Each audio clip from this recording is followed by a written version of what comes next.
तो बिटकॉइन के चार्ट पर अब कुछ बहुत ही ज़्यादा इंटरेस्टिंग चल रहा है और आज की वीडियो में हम इसी के बारे में बात करने वाले हैं। हो सकता है हमें कुछ बहुत ही ज़्यादा एक एक्सप्लोसिव प्राइस एक्शन देखने मिलेगा बिटकॉइन के चार्ट पर और आज इसी को हम थोड़ा और डाइसेक्ट करेंगे और आपको मैं बताऊंगा कि क्या चल रहा है चार्ट पर। और वैसे आप देख सकते हैं कि मैं अपने रेगुलर सेटअप में वापस आ चुका हूँ। मैं दुबई में वापस आ चुका हूँ और बहुत ही लंबे ब्रेक के बाद अब आपको वापस से वीडियोस मिल रहे हैं मार्केट के ऊपर और इसके साथ साथ अब वीडियो की जो क्वालिटी है, जो टेक्निकल इश्यूज हुआ करते थे कभी कभी बीच में, वो भी अब से चले जाने चाहिए। तो इस मार्केट को भी एक बार एनालाइज कर लेते हैं। यहाँ पर हम देख सकते हैं कि हमें हायर लोज और हायर हाईज पैटर्न दोनों ही देखने मिल रहे हैं यहाँ पर। पर अभी वाली जो हमारी पिछली हायर हाई थी उसके ऊपर हम ज्यादा बड़ी तरह पंच नहीं कर पाए, ज्यादा ऊपर नहीं निकला है प्राइस उसके, ऑलमोस्ट वहीं पर हमने एक रेजिस्टेंस लेवल सेट कर दिया है।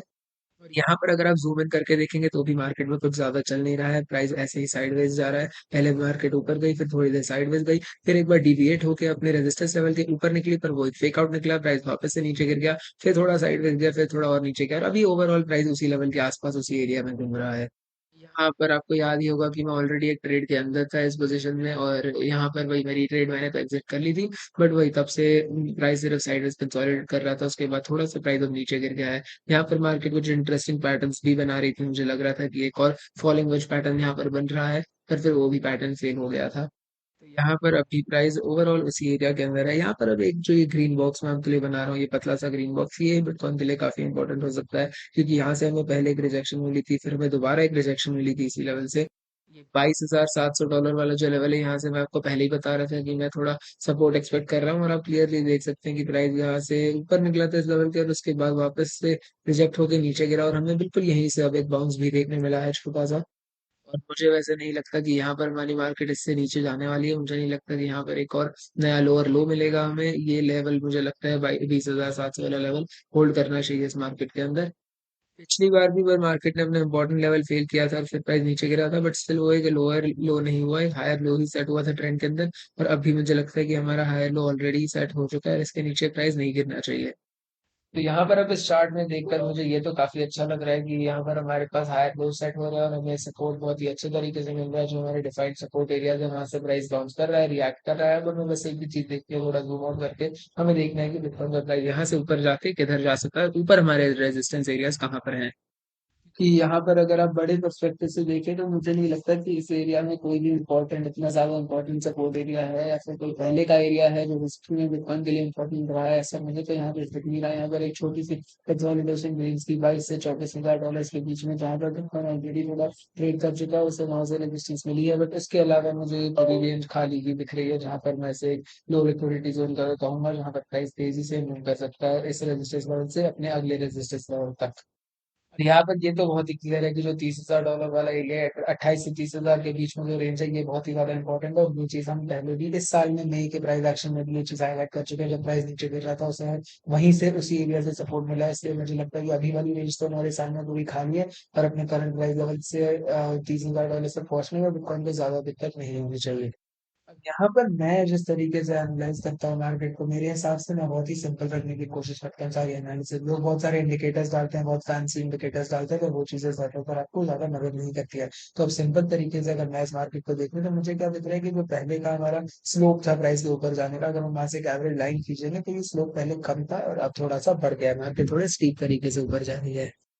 ये चीज मैं मूविंग एवरेजेस डाल के और अच्छे से विजुअलाइज कर सकता हूँ। यहाँ पर ही मूविंग एवरेज अगर मैं 50 की जगह 15 की बना दूं तो वो प्राइस के साथ बहुत ही चिपक के स्टिक करने वाला है। आप ये भी देख सकते हैं, यही चीज मुझे चाहिए थी। ये आपको दिखा रहा है कि एवरेज प्राइस किस तरीके से किस प्राइस पे ओवरऑल पिछले कुछ दिनों में जब प्राइस ऊपर ट्रेंड कर रहा था तो एवरेज किस प्राइस से वो मूव कर रहा था, क्या बीच में अगर आप एक लाइन मारेंगे तो फिर वो किस तरीके से प्राइस मूव कर रहा था। यहाँ से जब आप कैंडल स्टिक्स भी हटा देते हैं तो फिर आप क्लियरली देख सकते हैं कि प्राइस एवरेज किस तरीके से मूव कर रहा था यहाँ पर। यहाँ पर इस टाइम फ्रेम को और भी छोटा कर सकते हैं आप, जैसे मैंने यहाँ 8 का कर दिया तो 8 का आप देख सकते हैं कि प्राइस जिस तरीके से मूव कर रहा था ये लाइन उसी से स्टिक कर रही थी। और आप देख सकते हैं पहले प्राइस मूव इतना नहीं कर रहा था, उसके बाद थोड़ा मूव करने लगा और उसके बाद और भी ज्यादा स्टीप तरीके से ऊपर की तरफ मूव करने लगा था। यहाँ पर अगर मैं फिर से 12 की मूविंग एवरेज लगा दूं तो आप देख सकते हैं कि पहले यहाँ पर प्राइस थोड़ा स्ट्रगल कर रहा था ऊपर जाने के लिए, प्राइस टर्न हो रहा था नीचे से ऊपर जाते हुए। पर अब आप देख सकते हैं कि जो स्पीड है ये तेज हो चुकी है और जो हमारा स्लोप है वो भी बढ़ चुका है थोड़ा, और प्राइस थोड़े स्टीप तरीके से ऊपर बढ़ रहा है। अब एक और बहुत ही इंटरेस्टिंग चीज़ जो मुझे दिख रही थी, वो मैं आपको चार्ट्स पर, कैंडलस्टिक्स पर ही दिखाना चाहता हूँ। वो ये है कि आप देख सकते हैं, मुझे ये ऐसा लग रहा है कि जो पैटर्न अभी प्राइस बना रहा है, यहाँ रिजेक्ट हो गया और उसके बाद हमारे पास हायर लोज हैं। ये चीज़ें देखकर मुझे लग रहा है कि प्राइस एक तरीके से कॉइल अप हो रहा है, एक तरीके से एक छोटे से एरिया के अंदर बंद हो गया है, जिसे अब मतलब कुछ दिनों बाद एक्सप्लोड होना पड़ेगा, चाहे ऊपर की तरफ या नीचे की तरफ। अब हमें इस ट्रेंड में काफ़ी समय हो गया, तो इसे तो मैं शॉर्ट टर्म में एक मिड टर्म अप ट्रेंड ही कहूँगा, क्योंकि आप देख सकते हैं कि जून से लेकर अब अगस्त आ गई है और ये प्राइस अभी यहीं पर है 20,000 के नीचे, इसी रेंज के अंदर घूम रहा है। तो फिर इतने समय से 2 महीने के ऊपर हो गया है और प्राइस यहीं घूम रहा है, तो इसे मैं एक मिड टर्म अप ट्रेंड ही कहूँगा अब। तो मिड टर्म अप ट्रेंड के अंदर अगर हम इस तरीके का पैटर्न बनाते हैं, तो इसका यही मतलब होता है कि प्राइस आराम से यहाँ पर ऊपर की तरफ इसके जाने का ज़्यादा चांसेस है। अब अगर ये पैटर्न थोड़ा और अच्छे से बन रहा होता, मार्केट थोड़ी और रैशनली मूव कर रही होती, तो फिर हमें यहाँ पर एक असेंडिंग ट्रायंगल पैटर्न बन जाता है इस तरह का। ऐसे पैटर्न के अंदर प्राइस पहले ऊपर जाता है, रेजिस्टेंस से मिलती है, रिजेक्शन मिलती है, प्राइस नीचे गिरता है, फिर जितनी बार वो नीचे गिरता रहता है, उसके जो लोज होते रहते हैं वो बढ़ता रहेगा ऊपर की तरफ। तो फिर लोज बढ़ते रहेंगे, रेजिस्टेंस लेवल सेम रहेगा, प्राइस एक छोटे से एरिया के अंदर कंडेंस हो जाता है एक पॉइंट पर आकर, जिसके बाद उसे एक्सप्लोड होकर या तो ऊपर या तो नीचे की तरफ जाना होता है। और असेंडिंग ट्रायंगल्स के अंदर 66% चांस होता है, ज्यादा चांस होता है कि प्राइस ऊपर की तरफ ही ब्रेकआउट करेगा, और उसके ऊपर से हमारे पास ऑलरेडी एक मिड टर्म अप ट्रेंड है, जो प्राइस को वैसे भी और ऊपर पुश कर सकता है। यहाँ पर एक और बहुत ही बढ़िया चीज़ ये है कि हमारे पास इचिमोकू क्लाउड जो है 4 घंटे वाले चार्ट पर, वो भी बिटकॉइन को बहुत ही जल्द सपोर्ट देने वाला है। 1-2 दिन तक अगर बिटकॉइन ऐसे ही साइडवेज ट्रेड करता रहा, तो फिर ये जो क्लाउड है ये भी हमें मदद करेगा यहाँ पे बाउंस होके ऊपर जाने में। अगर आप अब डेली ईएमए रिबन को देखेंगे, तो फिर वहां पर जो हमारी रेजिस्टेंस थी वो थोड़ी क्लोज अप हो चुकी है और प्राइस एक बारी के लिए उसके ऊपर भी निकल गया था। तो फिर यहाँ से तो अब हो सकता है, अगर हम अच्छे से इसे क्लिक करते तो फिर हमें इस रेजिस्टेंस, जो हमें रेजिस्टेंस दे रहा था ये बैंड, उसमें से हमें सपोर्ट और एक बाउंस भी देखने मिल सकता है। यहाँ पर अगर आप ज़ूम इन करेंगे, तो आप देख सकते हैं यहाँ पर हमें क्रॉस ओवर सब देखने मिल रहे हैं। जो हमारी येलो लाइन है, आप देख सकते हैं 2-3 लाइन्स को ऑलरेडी क्रॉस कर चुकी है, और ये क्रॉस ओवर बहुत ही ज्यादा इंपॉर्टेंट होता है। ये मेरे घर में ये हमें दिखाता है कि मोमेंटम धीरे धीरे शिफ्ट हो रहा है, और जब ये सारी लाइन्स क्रॉस करके बिल्कुल उल्टा हो जाएगा, तो फिर हमें पता चल जाएगा कि पूरी तरह रिबन फ्लिप हो चुका है, जिसका मतलब जो मोमेंटम था नीचे की तरफ पहले, वो अब शिफ्ट होकर ऊपर की तरफ होता जा रहा है। यहाँ पर एक बार फियर एंड ग्रीड इंडेक्स को भी देख लेते हैं। ये काफी दिनों से मैंने नहीं देखा है, तो यहाँ पर अभी हमें रीडिंग देखने मिल रही है 34 की, जो मेरे हिसाब से ठीक है। मुझे लग रहा था शायद इससे ज्यादा ऊपर होगी, और 34 की रेटिंग अभी तक मेंटेन कर रखी है। इसकी हमें पीक देखने मिली थी 42 पर, जो ऑलमोस्ट बिल्कुल न्यूट्रल टेरिटरी में पहुंच गया था। ये हुआ था यहाँ पर इस पीक के समय, जब बिटकॉइन ने वापस से इसी रेजिस्टेंस लेवल को छुआ था, बट ऐसे ब्रेक नहीं कर पाया था। तो उस दिन हमें 42 की एक रीडिंग देखने मिली थी अपने फेयर एंड ग्रीड इंडेक्स पर।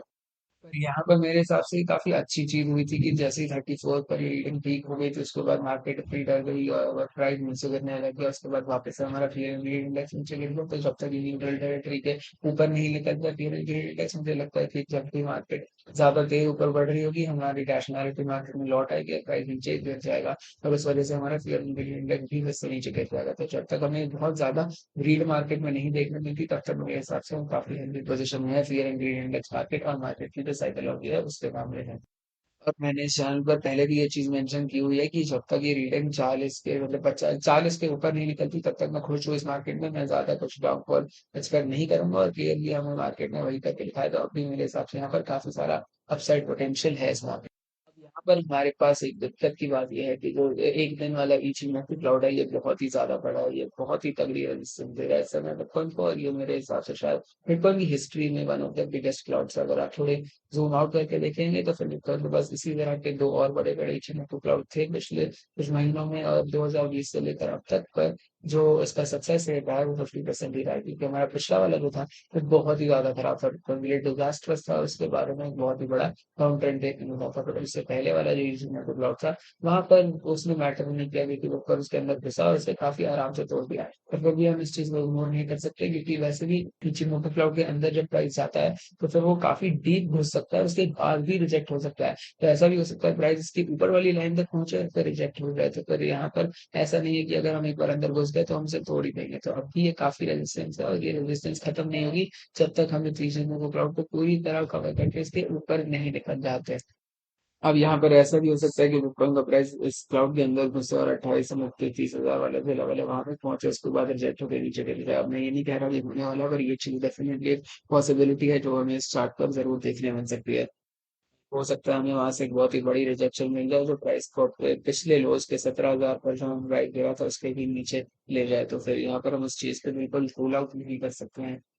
यहाँ पर मैं भी वैसे थोड़ा हैरान हूँ कि अभी तक हमें अच्छा सा ब्रेकआउट क्यों नहीं देखने मिला है, पर फिर भी इस चीज को लेकर मैं इतना चिंतित नहीं हूँ क्योंकि मार्केट अब भी बहुत ही हेल्दी तरीके से मूव कर रही है। यहाँ पर हमें हायर लोज देखने मिल रहे हैं, मार्केट को एक रेजिस्टेंस लेवल भी मिल गया है और इस पैटर्न के अंदर मार्केट का प्राइस कंडेंस करता जा रहा है, तो ये बहुत ही ज्यादा बुलिश पैटर्न है जहाँ पर से हमें ज्यादातर इसी तरह के एक्सप्लोसिव से ब्रेकआउट देखने मिलते हैं। वैसे भी प्राइस इस लेवल पर इसलिए रखा है क्योंकि यहाँ पर हमारे पास पहले ट्रेडिंग एक्शन था, तो इस पूरी रेंज में जहां पर अगर एक एरिया ऐसा था जहाँ बिटकॉइन को रुकना था तो वो इसी एरिया में था, तो फिर ये देखकर भी मैं चिंतित नहीं हूँ क्योंकि इसके बाद हमारी जो पूरी रेंज है उसे मैं एक लो लिक्विडिटी जोन मानता हूँ जहाँ बिटकॉइन का प्राइस आराम से अगर 24 के ऊपर निकलता है तो फिर ये $30,000 तक भी रैली करके पहुंच सकता है।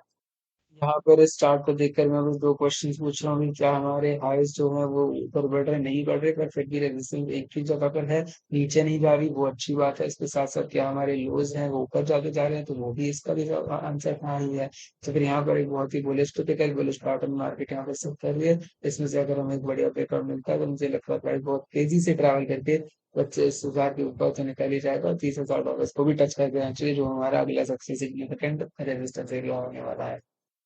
और वैसे अगर आप लोगों को उसी एक्सचेंज पर ट्रेड करना है जहां पर मैं ट्रेड करता हूँ तो आप बायोटेक एक्सचेंज का इस्तेमाल कर सकते हैं। ये मेरा सबसे फेवरेट एक्सचेंज है, इसे बहुत सालों से यूज करते आ रहा हूँ और यहाँ पर मुझे कभी लिक्विडिटी से सिक्योरिटी की कोई इशू नहीं आया है।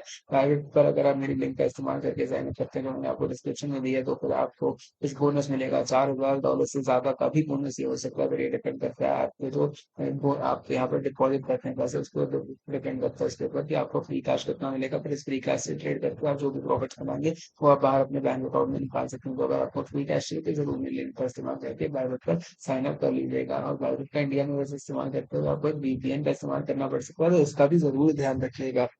एक बार इथीरियम के चार्ट पर भी नजर डाल लेते हैं। इथीरियम के चार्ट पर हमें ये रेजिस्टेंस एरिया दिख रहा है, ये जो मैंने बॉक्स बना रखा है काफी समय से, यहाँ पर इथीरियम को रेजिस्टेंस मिल रही है, पर अगर ये रेजिस्टेंस एरिया इथीरियम क्लियर कर लेता है यहाँ से अगर हमें ब्रेकआउट देखने मिल जाता है तो फिर इथीरियम के पास 40% जितनी बड़ी रेंज है जहाँ पर एक और लो लिक्विडिटी जोन है जिसमें इथीरियम बहुत ही तेजी से ट्रैवल करके ऊपर जा सकता है, तो फिर इथीरियम में भी हमें काफी इंटरेस्टिंग चीजें देखने मिल सकती है आने वाले समय में।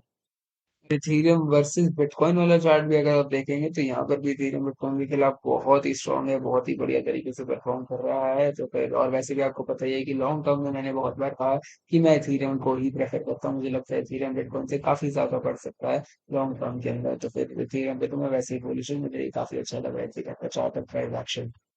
तो यही थी आज की वीडियो, यही थी आज की एनालिसिस। अगर आपको ये वीडियो पसंद आई हो तो प्लीज वीडियो को लाइक कर दीजिए क्योंकि यार अभी मैं 9-10 दिनों से ब्रेक पर हूँ तो फिर एल्गोरिदम जो है उसकी थोड़ी हालत खराब हो गई होगी, तो फिर आप लोग जो भी करते हैं इंटरैक्ट करते हैं लाइक करेंगे सब्सक्राइब करेंगे उससे चैनल को मदद होने वाली है। तो जरूर वीडियो अगर आपको पसंद आई है तो लाइक कर दीजिए और चैनल को सब्सक्राइब कर दीजिए, नोटिफिकेशन बेल भी दबा कर रखिए ताकि आप मेरे जो वीडियोस हैं उन्हें मिस ना करें।